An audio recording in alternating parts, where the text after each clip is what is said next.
오늘 말씀은 시편 9편 1절로 20절의 말씀입니다. 함께 읽습니다. 내가 전심으로 여호와께 감사하오며 주의 모든 기이한 일들을 전하리이다. 내가 주를 기뻐하고 즐거워하며 지존하신 주의 이름을 찬송하리니 내 원수들이 물러갈 때에 주 앞에서 넘어져 망함이니이다. 주께서 나의 의와 송사를 변호하셨으며 보좌에 앉으사 의롭게 심판하셨나이다. 이방 나라들을 책망하시고 악인을 멸하시며 그들의 이름을 영원히 지우셨나이다. 원수가 끊어져 영원히 멸망하였사오니 주께서 무너뜨린 성읍들을 기억할 수 없나이다. 여호와께서 영원히 앉으심이여 심판을 위하여 보좌를 준비하셨도다. 공의로 세계를 심판하심이여 정직으로 만민에게 판결을 내리시리로다.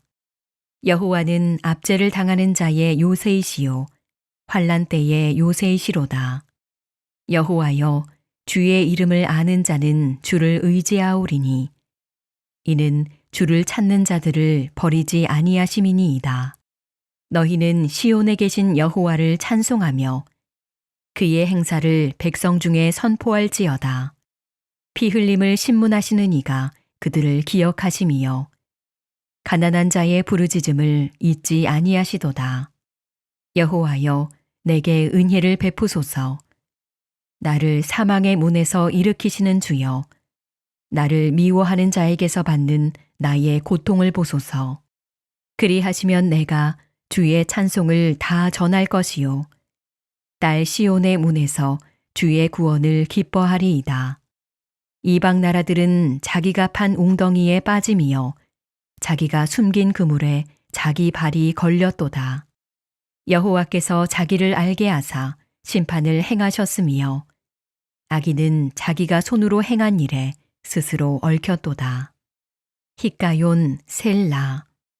악인들이 스올로 돌아가며 하나님을 잊어버린 모든 이방 나라들이 그리하리로다. 궁핍한 자가 항상 잊어버림을 당하지 아니하며 가난한 자들이 영원히 실망하지 아니하리로다. 여호와여 일어나사 인생으로 승리를 얻지 못하게 하시며 이방 나라들이 주 앞에서 심판을 받게 하소서. 여호와여 그들을 두렵게 하시며 이방 나라들이 자기는 인생일 뿐인 줄 알게 하소서. 셀라. 감사와 간구라는 제목으로 말씀 증거합니다. 다윗이 자기 생애를 돌아볼 때 늘 그는 하나님의 은혜를 발견했습니다. 그리고 그 발견은 항상 감사와 찬송으로 이어졌죠. 그것이 우리가 직전에 보았던 시편 8편의 말씀이기도 합니다. 그런 모습이 복된 삶이겠죠. 자, 그러면 다윗에게는 하나부터 열까지 모든 게 짜 맞춘 듯 좋은 일만 있었을까요? 아니죠. 돌이켜보면 힘들고 어려운 일도 참 많았고 절체절명의 위기도 있었습니다. 하지만 하나님이 선하게 인도하셨어요. 또한 지나고 보니 그 모든 어려움조차 은혜임을 깨닫게 된 것입니다. 그래서 다윗은 오늘 본문에서 위기를 이기는 방법, 주님께 힘을 얻는 방법을 고백하고 있어요. 그것이 무엇일까? 두 가지로 생각해 봐요. 첫 번째는 감사입니다. 1절로 3절의 말씀, 내가 전심으로 여호와께 감사하오며 주의 모든 기이한 일들을 전하리이다. 내가 주를 기뻐하고 즐거워하며 지존하신 주의 이름을 찬송하리니 내 원수들이 물러갈 때에 주 앞에서 넘어져 망함이니이다. 아멘. 이 말씀은 다윗 자신의 삶을 정리하는 말씀이죠. 축약하면 감사합니다. 하나님 찬송합니다. 라고 고백하는 거예요. 이유가 무엇입니까? 우선 과거에 하나님께서 많은 원수를 물리쳐 주셨던 경험이 있었기 때문이에요. 다윗은 삶 속에서 왕이 되는 과정에서 수많은 위기가 있었죠. 하지만 그때마다 하나님의 개입이 있었어요.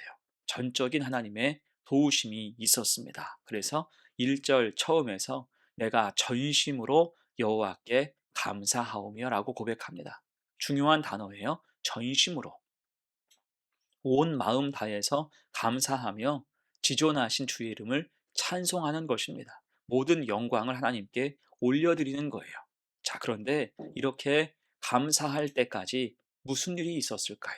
4절로 6절입니다. 주께서 나의 의와 송사를 변호하셨으며 보좌에 앉으사 의롭게 심판하셨나이다. 이방 나라들을 책망하시고 악인을 멸하시며 그들의 이름을 영원히 지우셨나이다. 원수가 끊어져 영원히 멸망하였사오니 주께서 무너뜨린 성읍들을 기억할 수 없나이다. 아까도 이야기했듯이 다윗에게는 억울하고 힘든 일들이 많았습니다. 다윗을 속이는 나라들도 있었고 때로 악한 사람들이 기습해서 곤란한 지경에 처하기도 했어요. 하지만 그때마다 결국 손해를 입는 쪽은 어디였습니까? 다윗이 아니고 상대방, 악한 나라 혹은 악한 사람들이었어요. 왜요?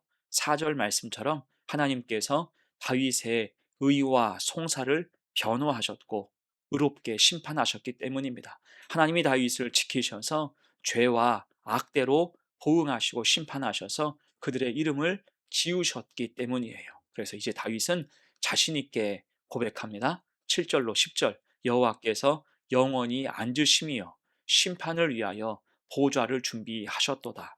공의로 세계를 심판하시며 정직으로 만민에게 판결을 내리시리로다. 여호와는 압제를 당하는 자의 요새이시요 환난 때의 요새이시로다. 여호와여 주의 이름을 아는 자는 주를 의지하오리니 이는 주를 찾는 자들을 버리지 아니하심이니이다. 아멘.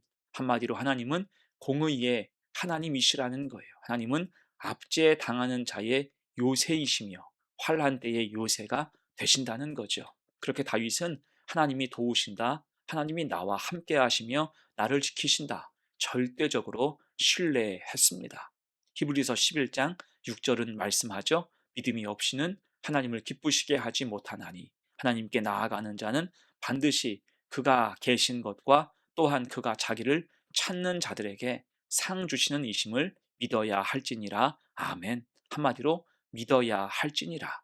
이런 믿음이 오늘 다윗이 축복받은 근거가 된 것입니다. 힘들고 어려워도 하나님 의지할 때 하나님이 친히 지키시고 인도하신다는 거예요. 여러분, 우리도 마찬가지입니다. 지금 내 삶을 돌아보면 그저 내가 잘해서 여기까지 온 게 아니죠. 돌이켜보면 하나님이 지키셨고 하나님이 변호하셨으며 친히 길을 내신 것입니다. 그 은혜를 기억하는 것이 감사의 출발점이에요. 감사는 좋은 일이 생길 때 자연스럽게 나오는 반응이 아닙니다. 하나님 하신 일을 기억하기로 결단할 때 나오는 믿음의 고백인 거예요. 이 사실을 기억하고 믿음 지켜서 늘 하나님을 의지하고 감사하며 사는 성도가 되시기를 간절히 축원합니다. 아멘. 두 번째예요. 성도가 주께 힘을 얻는 방법 두 번째는 간구하라는 것이죠. 13절과 14절 말씀 여호와여 내게 은혜를 베푸소서 나를 사망의 문에서 일으키시는 주여 나를 미워하는 자에게서 받는 나의 고통을 보소서 그리하시면 내가 주의 찬송을 다 전할 것이요 딸 시온의 문에서 주의 구원을 기뻐하리다. 아멘. 다윗은 하나님 앞에서 기도하는 사람이었죠. 사실 그는 한참 동안 세상 앞에서 철저하게 약자였습니다. 압제당하고 쫓기고 환란에 처하기 일쑤였어요. 이렇게 힘이 없는데 어떻게 승리할 수 있을까? 세상으로는 답이 없었죠. 하지만 사방으로 우겨쌈을 당해도 다윗에게는 하늘이 열려 있었습니다. 이에 오직 하나님께 피하며 의지하고 붙들고 기도했다는 거예요. 특히 13절에서 볼 수 있듯이 다윗의 기도는 나의 고통을 보소서 호소하는 기도와 함께 내가 주의 찬송을 다 전하리이다. 서원하는 기도가 있어요. 어떻습니까? 성숙한 기도의 모습, 성숙한 믿음을 가진 것입니다. 그럴 때 15절 이하의 말씀처럼 하나님이 친히 도와주시는 거예요. 이방 나라들은 자기가 판 웅덩이에 빠지며 자기가 숨긴 그물에 자기 발이 걸렸도다. 아멘. 곧 그들은 자기가 판 웅덩이에 빠지게 됩니다. 자기가 숨긴 그물에 그 발이 걸리는 형국이 되는 거예요. 자가당착, 자업자득인 거죠. 아무리 이중, 삼중으로 음모를 꾸며도 모두 발각되고 탄로가 난다는 것입니다. 그리고 결국 악인들은 스올로 떨어지고 말아요. 스올은 무덤, 죽음, 지옥을 뜻합니다. 심판이 정해져 있다는 거예요. 그러니 다윗은 담대히 더 기도할 것을 강조합니다. 18절 말씀, 궁핍한 자가 항상 잊어버림을 당하지 아니하며 가난한 자들이 영원히 실망하지 아니하리로다. 아멘. 하나님이 궁핍한 자, 가난한 자, 억울한 자, 의를 위해서 고난받는 자를 도우신다는 것입니다. 그러니 기도하라는 거예요. 그래서 19절, 20절은 다윗이 하는 기도의 모범이라 할 수가 있어요. 함께 읽죠. 여호와여 일어나사 인생으로 승리를 얻지 못하게 하시며 이방 나라들이 주 앞에서 심판을 받게 하소서. 여호와여 그들을 두렵게 하시며 이방 나라들이 자기는 인생일 뿐인 줄 알게 하소서. 아멘. 여러분, 우리도 그렇습니다. 성도가 힘을 얻고 은혜를 얻는 가장 좋은 방법은 전능하신 하나님께 기도하는 것입니다. 시편 102편 17절이죠. 여호와께서 빈궁한 자의 기도를 돌아보시며 그들의 기도를 멸시하지 아니하셨도다. 아멘. 또한 마태복음 7장 7절이에요. 구하라 그리하면 너희에게 주실 것이요 찾으라 그리하면 찾아낼 것이요 문을 두드리라 그리하면 너희에게 열릴 것이니 구하는 이마다 받을 것이요 찾는 이가 찾아낼 것이요 두드리는 이에게는 열릴 것이니라. 아멘. 기도가 성도의 소망인 것입니다. 이에 우리는 더 열심히 기도하여서 전적으로 역사하시는 하나님 도우심 속에서 살아가는 복된 성도가 되시기를 축원합니다. 그럼 이제 말씀을 마무리합니다. 오늘 다윗은 하나님 하신 일들을 회상하고 찬송하며 간증합니다.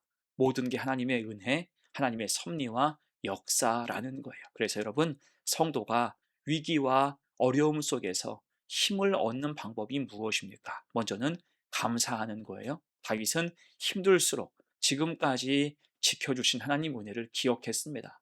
낙심하지 않고 감사하며 나아갔어요. 하나님은 불변하시니 같은 믿음으로 나아갈 때 다시 은혜를 베푸심을 확신한 것입니다. 또한 힘을 내서 간구했죠. 크신 하나님께 기도할 때 우리 삶을 선한 길로 인도하신다는 거예요. 그래서 성도는 삶 가운데 늘 감사와 간구가 있어야 하는 것입니다. 감사는 하나님 하신 일을 기억하는 것이고 간구는 앞으로 하나님 하실 일을 기대하는 거예요. 이 두 가지가 함께 할 때 성도의 믿음은 흔들리지 않습니다. 이에 하나님은 응답하시며 우리 삶을 친히 인도하시는 거예요. 그렇게 다윗처럼 신실하고 담대한 믿음 오직 은혜를 쫓아 신실하게 살아가는 복된 성도가 되시기를 간절히 축원합니다. 아멘. 함께 기도합니다. 은혜로우신 하나님 아버지, 오늘 말씀을 통해 다윗이 가진 감사와 간구의 믿음을 배우게 하시니 감사합니다. 우리도 지난날 모든 순간을 지키시고 붙드신 주님의 은혜가 있었음을 고백합니다. 이에 어려움 속에서도 낙심하지 않고 하나님 도우심을 바라보며 감사하게 하옵소서. 또한 우리의 힘으로 해결하려 하지 않고 모든 형편을 아시는 주님을 의지하여 간구하게 하옵소서. 환난 때에 요새가 되어 주신 하나님을 의지하며 담대히 살아가게 하옵소서. 감사드리며 예수님의 이름으로 기도합니다. 아멘.